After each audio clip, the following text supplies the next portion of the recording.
Can you quickly make the case for the Common Core? What is let's talk about the logic behind it. Sure. So the Common Core is really, when you boil it down, is just a set of consistent grade level expectations for kids.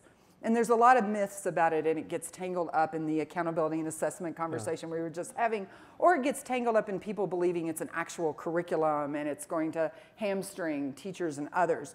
But if you haven't, like I have and some other people who live this every day, actually read that set of standards, I want to read a couple of them to you. So here's an 8th grade literacy standard. Present claims and findings, emphasizing salient points in a focused, coherent manner, with relevant evidence, sound, valid reasoning, and well-chosen details. Use appropriate eye contact, adequate volume, and clear pronunciation. Now, as a literacy or a science or social studies teacher, I can teach that literacy standard with no dictation about what my curriculum is, how I teach it, whether I pick a novel or a piece of poetry or a scientific article to teach that with. Is that literally the standard? That is literally the standard. So let me read you a math standard. Shouldn't it be more literally, specific? Right, could they be more specific? Let me read you literally a math standard.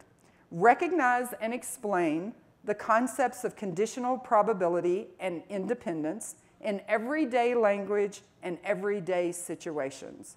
For example, compare the chance of having lung cancer if you're a smoker with the chance of being a smoker if you have lung cancer. That's a high school probability standard. That's all these Common Core standards are, just those level of expectations. They don't dictate assessments, they don't dictate curriculum. And we find them powerful, and we are huge advocates of them for multiple reasons. One is because they were state-led, and teachers were involved in their development, lots and lots of teachers. And we believe that teachers should have a real say in what's going on in the country. The second is we think that they appropriately set where expectations should be for kids so that they can, in fact, advance into post-secondary education of some sort or career track that is where they don't have to fall into remediation, debt that they shouldn't have to have, all of those things. But the other thing is that we think it unleashes unprecedented amounts of collaboration and innovation. And I want to give you two analogies. It wasn't until the 20th century and the broadcast industry demanded that notes became standardized, that music is sort of what we know it today.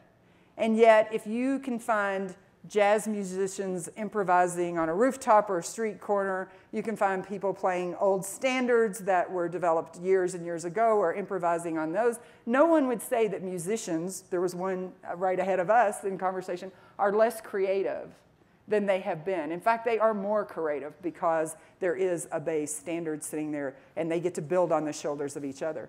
And I think also about agriculture. Agriculture in this country, I used to think on the little farm we had, because we grew almost everything we ate, you know, you planted the seeds, you watered, and you know, you weeded out those pesky things and everything was fine.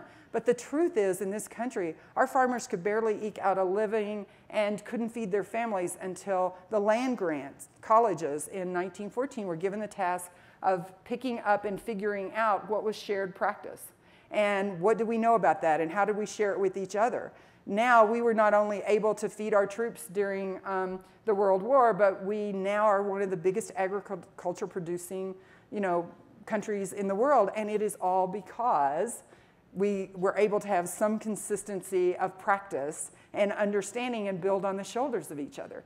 That's what these standards allow teachers to do. Teachers, for the first time, get to collaborate, if you're in New York, with teachers in Kentucky or Georgia, or if you're a teacher in California with one in Illinois. It's an amazing opportunity. And then it also allows entrepreneurs who want to do new innovations in education to be able to do that without worry that they've got to customize to 50 different sets of standards. They actually can customize to what teachers believe they need in the classroom.